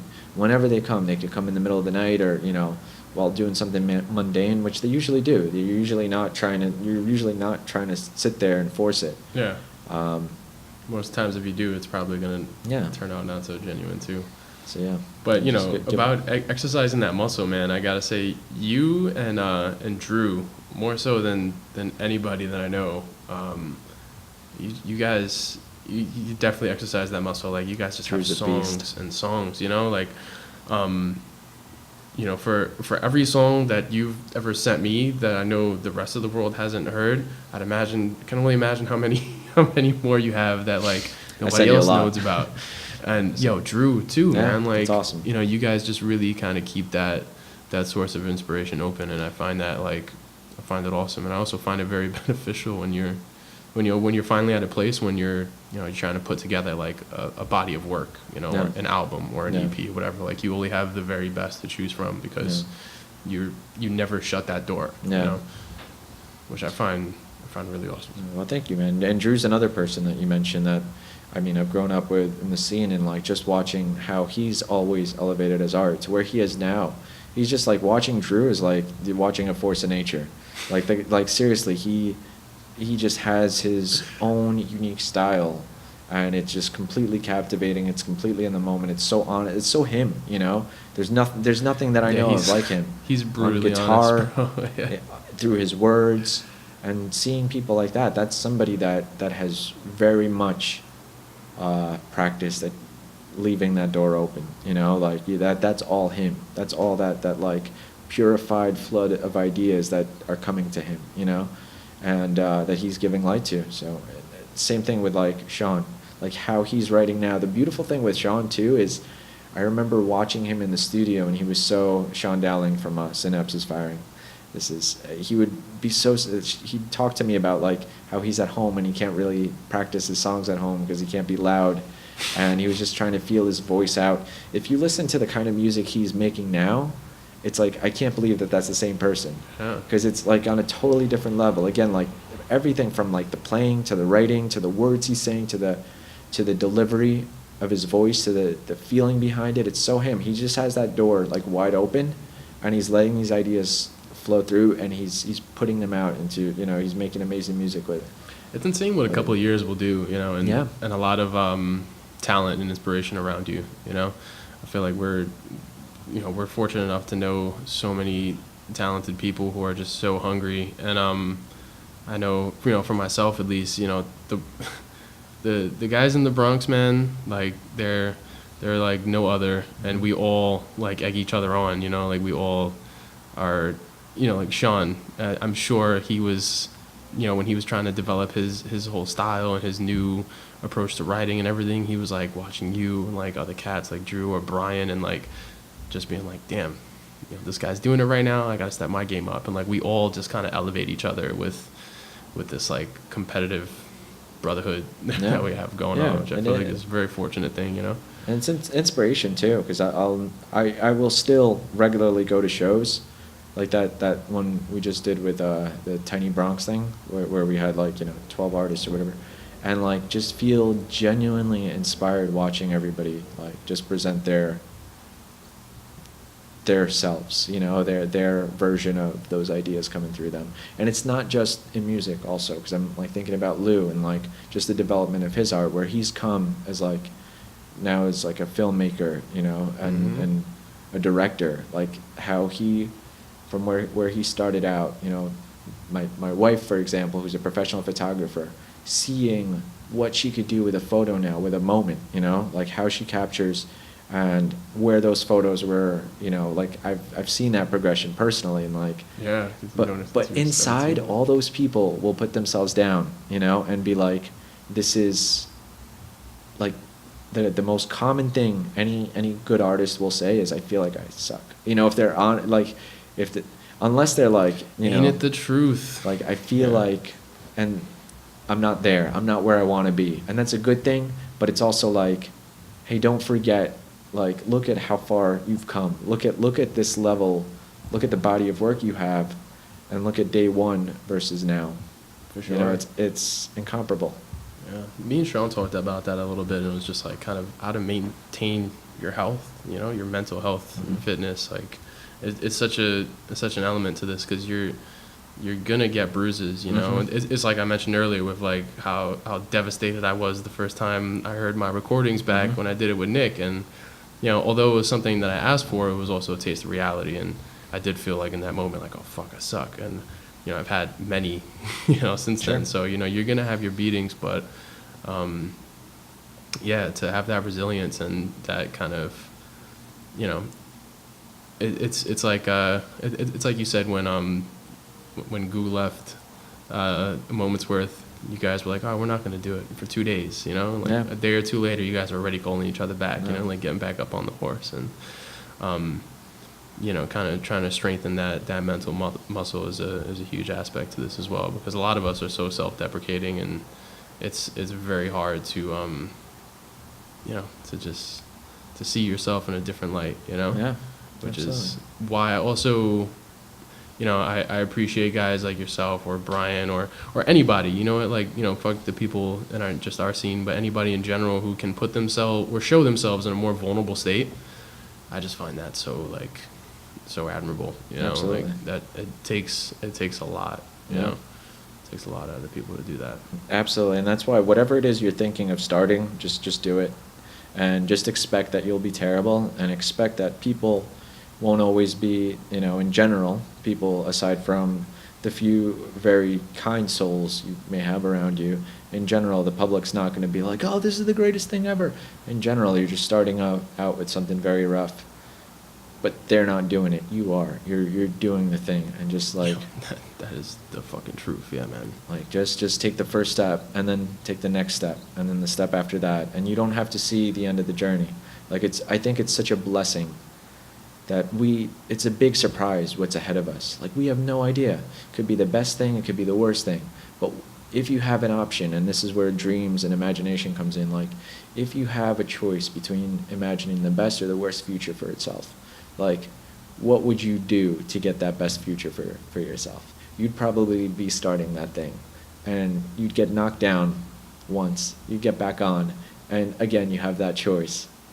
Do that thing again, and keep doing it. If it's guiding you, if for no other reason than like you just have an inkling in your heart that this is what you should be doing, just take the next step.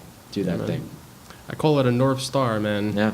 I just follow it, even when I'm not sure about things going on, or even when things feel like very, you know, kind of just unsuspecting and vulnerable. You know, everything goes through waves, and troughs. One of my affirmations that you were bringing up earlier was an Anthony DeMello quote, where he says, "No matter which way I turn, I'm homeward bound."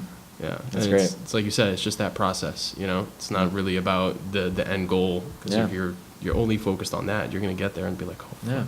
Yeah, exactly. And look at, I mean, if you just think about the end goal, all you have to do is look at every celebrity that's reached it and was still utterly miserable. Yeah, for you sure. know, that ended up taking their own lives. That ended up, you know, it's really, if you could find joy in the process.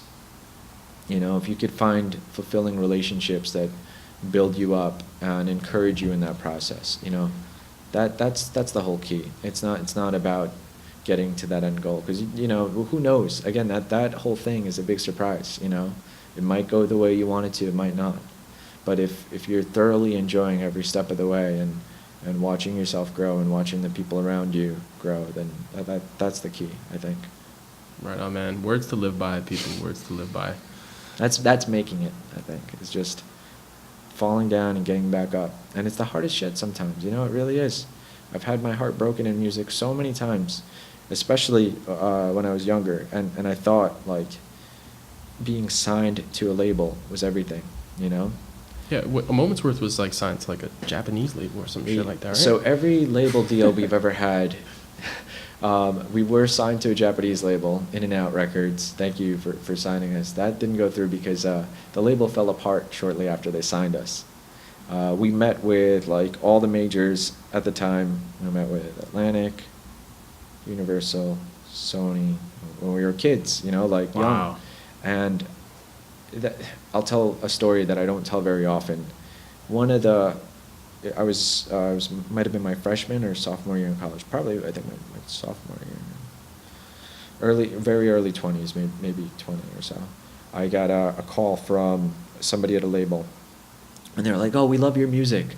We need you to set up a show as soon as you can. We want to go see you. Have it in the city. Make it be a showcase." So, dude, to me, I was like, after going through grades, like at that point, I'd been playing music for a while, and I was fairly serious about it. So that was like, okay, there's that door for like that amazing future that I imagined, right? So I called the guys. I was ecstatic. I remember I was like shaking after that phone call. The guy was like, he loves us. He sent us all these emails. We set up this show. It was Arlene's Grocery, actually. Set up a showcase, invited everybody we knew. And the day of the showcase, actually, it was, this is hard to talk about because it's like a real thing. It was the same day that my wife's grandfather had passed away, and he didn't pass away, but they were having the wake that day. And so I sacrificed part of being at that wake because, she understood at the time and everything, but it just so happened, like, life is funny that way, it puts us, and guess what, the guy didn't even show up. Right. So last minute, I think he just, he sent us a message or something and said, "I'm not coming, I can't see you guys play." Like That's basically, it, huh? yeah. And we had all these people, it was a great show, but I felt like a piece of my heart broke because, one, I really wanted to be there for her, and it was a big crossroads for me because here I was thinking that somebody else was the gatekeeper, and let me give my all to this stranger who will make my future, essentially, right? Which is, I think, a lot of artists anyway in my shoes would probably, be like, this is it, we got to do this, and that's how I looked at it.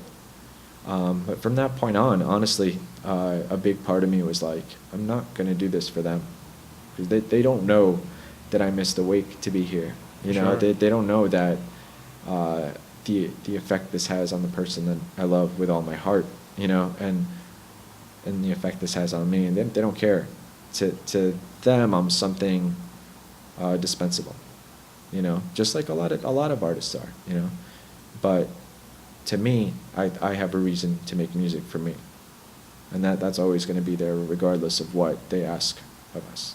For sure. That is a huge turning point, and kind of, definitely right around the age when, those types of lessons are, you're kind of ripe for that, like 2021, you're definitely kind of at that phase where you are serious enough to take it to whatever level, but you need to kind of have to learn those boundaries. And, I've taken some hits like that as well. I mean, another big part of this, like mental fitness, but sacrifice is something that we all kind of endure. And in my life, it's a very fine balance, between like sacrificing the things that are truly important to you for something that might not really be worth it, and like I've definitely had those moments as well where I may not have been like a wake, but I'm missing a family member's birthday party, or like Sure. a very an event with a very good friend, or maybe whatever it is. And I just want to say thank you to all of those people who kind of put up with us, Understand, yeah, and like yeah. understand and still love us, but Absolutely, you guys are saints. yeah, and it's we're kind of crazy about this, and the things that we do and the things that we sacrifice for for our dreams and for our aspirations, you know, it can definitely weigh on you, and it can take a toll on you, and you really have to learn where to draw that line, you know. And it's As an artist, I mean. yeah, it's a very, very fine balance, you know, and I'm sure other people go through it as well, but, you know, sacrifice is huge. And like I said, again, I just want to say thank you to all of those people on that note who, you know, who are understanding and who hold us up, and, you know, regardless, you know, because that's heavy, man. For the guy to not even show up and to send like a heartless text, you know, it's crazy. No, honestly, I thank him now for like the lesson. I thank him because I think I would have been quite delusional about the whole thing for a while, you know, and maybe I think I would have stopped. I don't know. It's hard to say what would have been, but For sure. I could have stopped making music much sooner if that didn't happen, you know. But that really put a distinction in my heart and soul as to why I do this. You know? Right. So, you know, speaking of you know, the term you used was like a gatekeeper. You know, I like the fact that you say you don't really, you know, you try not to follow, you know, that idea too much or like adhere to it, but you do have some support now through the Orchid, and always been Elfinworks as well, right? Yep. And this seems like more of kind of a holistic, like more family approach than, you know, an Atlantic record label, A&R or whatever. Yeah, But I mean, certainly there are those support systems within labels if it's, you know, the right opportunity. I don't know how much it is today. I'm sure that still exists. But what I'm seeing more and more is artists, as many barriers as there are to, you know, making a living in music or being quote unquote successful in it, which is, by the way, always your definition, right? Yes. Like, that's what success is, what makes you feel happy and fulfilled at the end of the day, you know? And that's where you imagine that to be. I think now artists really have more of an opportunity to really set that for themselves and surround themselves with the kind of people that'll help them. So what's great about Elfinworks, we met them with AMW basically back in like 2011. They saw a video of ours that we submitted to a contest they were having, and it was a song called "Dedicate," and the song was basically about, you know, loving the people in your life, and the song's about love. Like it's just giving yourself fully to your life and the people in it, and that they liked that song and they awarded it at the time, and from it blossomed this kind of partnership with somebody that gets us, you know, that got the message that we were going for. And so they've been a tremendous support, because I think doing this on your own for a long time, it is hard. So definitely having that kind of support helps a lot. And I'll just talk about them for a moment, because they have been such a huge part of our career as a band. They basically support other nonprofits throughout the country, throughout the world, and they recognize people's efforts and help them build infrastructure for those efforts. Very nice. You know, and they basically partnered with us on like a peace project. We've done several different things with them.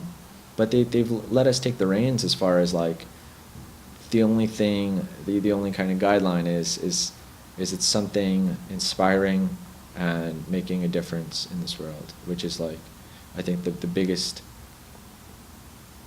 opportunity we have as artists and as people. It's just like to contribute in some small way. It's like, Sure. I'm not talking about like, you know, changing the entire world necessarily. I'm not talking about something lofty, but just making your corner, making your room, you know, and making your place a little bit better when you're here than before, you know, and how you leave it to be a little better. So they've helped us do that. And the Orchard was through Devin, who's our manager now. And he was like, hey, you know, I could really help you guys get some solid distribution, help get the music out there, help you guys with different licensing opportunities in sync. And again, like, as much as artists want to say that, like, it's not, money doesn't matter, it helps, like, especially having a family to feed or working other jobs, you know, like, that at the end of the day you do want your art to generate an income, especially if you're doing it professionally. And I think that's important too. If you want to do this professionally, if you're doing it as a hobby, that's another thing altogether. Then it doesn't matter. Right. But if it's a part where you've kind of established yourself and decided that you're going to do this professionally, then yes, professionals make an income. They sustain their business. You can't just be throwing your money away endlessly. It has to be something viable that supports you and the people in your life. I think that's a part of it too. Very nice. Yeah, man. And so, yeah, thank you for all those people that help us do that, and you for listening too, and for downloading, for streaming, for telling your friends, all of that, for supporting the Kickstarter. Like Danny just had a big Kickstarter. Yeah, we were overwhelmed, yeah, man. Like that. Overwhelmed. That is everything, and essentially you've already, as an artist, like you still put in weight. Like at this point, you put in so much money, so much of your heart. Like there's really no price on that. Like you've given up time, money, everything into performing and mastering your craft. That it's not going to be an even thing, unless you blow up, unless you like become this superstar. But it helps, it helps. It really does. Right. Yeah, man. Yeah, the Indiegogo campaign as well. That was wow. Thank you to everybody that contributed. There's going to be a lot more on that as well. I remember when Mocha was talking about it, we started working on it kind of collaboratively, really seriously. It was so nerve-wracking. And, I remember Mocha was like setting up the perks, and I was just, I was definitely like in my head just being really negative about certain things. Like, I can't see why anybody would buy this, dude. Like, which is such an artist gonna thing. put like a price tag on this? Like, this is something we would do for free. And then we woke up the next morning and we had like $1,000 in it, and I was just like, what the fuck, man? Yeah, that's awesome. And it humbled me, and it it again, like that kind of mental health thing. You have to kind of get over your own insecurities and realize that you don't know how you're affecting other people, and you don't know how important what you do is to somebody else, because something that somebody does may be very important to you, and vice versa. So that was just a huge lesson for me, and that was very recent. So yeah, thank you guys for supporting local and non-local artists and just art in general, because it does make a difference, and you deserve it too. I mean, I'm sure a lot of that stuff is like your thinking was like, why should anybody pay for this? That, like, which was a lot of times like what I thought. But at the end of the day, it helps you keep going. Yeah, for sure. It helps put food on the table. Absolutely. Yeah, it's gonna help us with pressing this next record for sure. One of the things he wrote in the dialogue, which I thought was hilarious, but what very true, is, he was saying like, realistically, we could put up the funds to do this, but essentially what you guys are doing is helping us not eat like cheese and crackers for dinner, a couple extra nights, which is, it's a little funny, but it's so true. And every little bit goes such a long way, and it's very inspiring as well, and just kind of makes us want to go even harder. Yeah, absolutely. It spills into all areas of creativity as well. I carry that with me everywhere I go now. Yeah, man. Yeah, dude. So kind of wrapping up here, the kind of last quarter, final quarter of this podcast that I want to get into is kind of like what's next. In 2018, you've done this thing where you've been releasing a song every few weeks, which I think is gargantuan. Like, it's such a monstrous effort, and something that like it scares me as an artist. Like, I'm thinking like, holy fuck, like that's ballsy, like I'd much rather just do like an album once every other year or something like that. So, I find that just so insane. So can you talk a little bit about like what the premise was for that, and kind of moving forward, like what the next steps are gonna be? Yeah, that's both still fun and terrifying. So like, my goal was just to to release a new song, one that I haven't finished or even written really, within a period of 2 to 3 weeks. Right now, I have to say, as you set me up for that, most of my effort is going towards doing this album. Like, Right, we're working on a naturally. full-length album, so that's taken a little longer. Sorry, it's taken a little more than 2 to 3 weeks to get a song out there right now. But the whole thing with that is I just wanted to just keep practicing of like that whole thing we spoke about with like that muscle of holding the door open and holding myself to like, all right, can I finish a song, start a song and finish it, from writing to recording to mixing and mastering, which are two things that I really, I love practicing as well. Like now I'm really into like the production side of things, as you see. Are you mastering yourself as well? No, usually I work with somebody else, but you know, like some of these are, you know, mastered by me, but I like to, whenever I can, work with an outside set of ears for that, specifically. But mixing them, yeah. Or even like collaborating with somebody else. Like we just released a collaboration with this artist from Australia, Pilot, Yeah, which was really it was cool. really sweet. And we have another surprise collaboration coming up soon. I think most people probably know what it is. It's Brian Keith.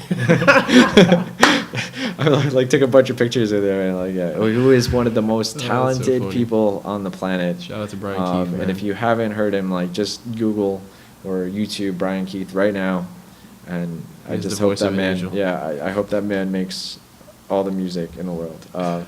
So anyway, that's our next collaboration, and then who knows? I don't know what's going to be after that. So the whole thing for that is just really to like kind of commit myself to being a professional, to releasing everything, something every so often. And the other big project, like I said, is the album right now. We got a show coming up on June 1st at the Bitter End, so still keeping that going. Yes, yes. And then we have another Jimmy Ryan show that we're doing in June. So just gonna keep rocking out. And part of what I love so much about this is being surprised by where it takes me. And so far, it's surprised me every year with the growth. And I just know I have to just let these songs come out. Right. That's the main thing.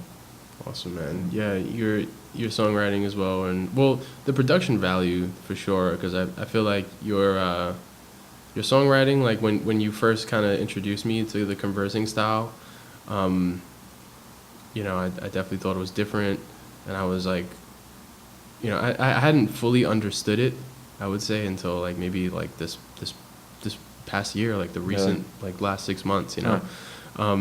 And I think part of that is because your production value, and just the more you sit with these songs and the more you force yourself to write new songs every couple weeks, you're getting closer to that kind of core like essence of what you're trying to convey. And it's awesome, man. I really enjoy the music, and I can't wait to see where it takes us next as well, man. Yeah. So yeah, dude. I'm honored, honestly, to have you do this with me. Seriously, like the way you play your instrument. If you haven't checked out the bands that Danny plays in, like please, like just support all of his projects, because he's such a giving and amazing, like inspiring musician. So please check out his stuff.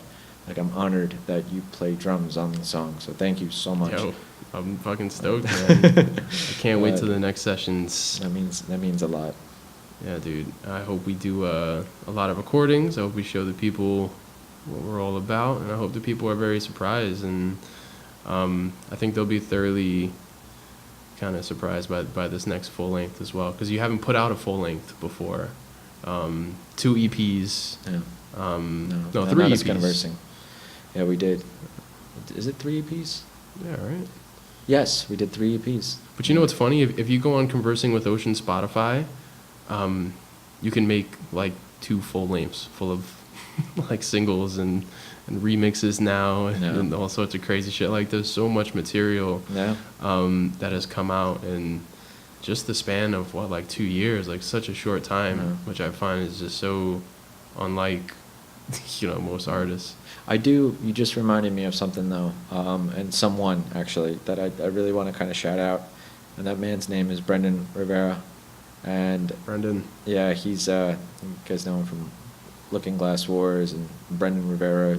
Like, just check out his music. The dude is so talented, and another very giving person when it comes to like art and working with artists. When the Bronx Underground fell apart and I was kind of trying to feel this whole Conversing with Oceans thing out, like I had a concept within me. He was one person that I spoke to that was like, "Oh, you want to record some music? Let's go in a studio." And he helped to arrange to make all that happen. And so many of the connections right now that I have are because of him, Nice. because he was just like let's do this. So the first two EPs, that's like he produced those, and we worked with Tim O'Sullivan, who's another amazing producer. Yeah, So shout much out fun. to Tim, man. Yeah. He was a lot of fun too. So we've been fortunate to just work with other people. Like I said, it's not done in a vacuum. That help make these songs possible. For sure. Not least of which is you watching this. So thank Most you. definitely. All right, awesome, man.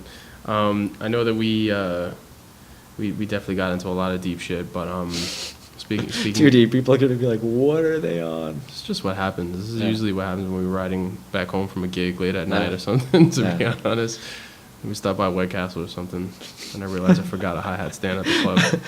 That's usually how it goes. But now, do you have kind of any last words, any advice for anybody else kind of getting started in anything artistic? I guess just listen to your intuition, to your gut. Don't judge your ideas that are coming to you. Just put them down on paper. Just practice getting them out there.